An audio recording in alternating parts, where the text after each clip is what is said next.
This is the new solar panel device that Ring sent me as a replacement. The model is 5F80E9. It is slightly bigger, slightly more powerful, and a much better stand compared to the old product. Let me show you a side-by-side comparison.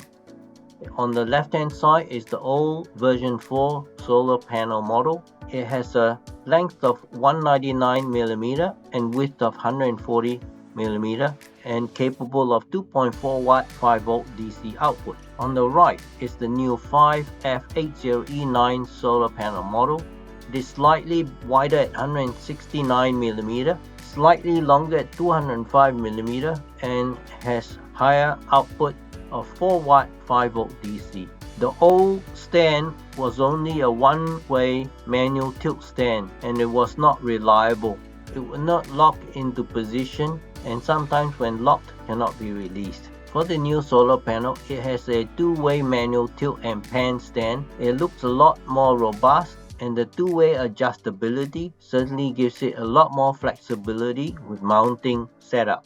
On the old solar panel, it came with a 4-meter long DC barrel plug power cable. On the new solar panel, it is a shorter 2-meter USB-C power cable, and in order to connect to the stick-up battery camera, which has a DC barrel socket, Ring have provided a very short cord adapter, which has a USB-C socket at one end and a DC barrel plug on the other end.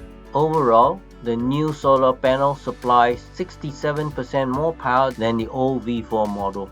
On the right is the new stick-up battery camera, which I believe is still the same generation 3 as the old stick-up battery camera. I do hope you found this video informative and interesting.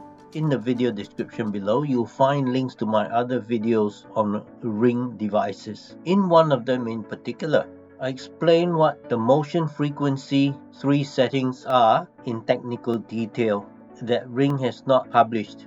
Do have a look at that video and you'll find critical information about the scan and sleep cycle periods for the camera based on the settings you use.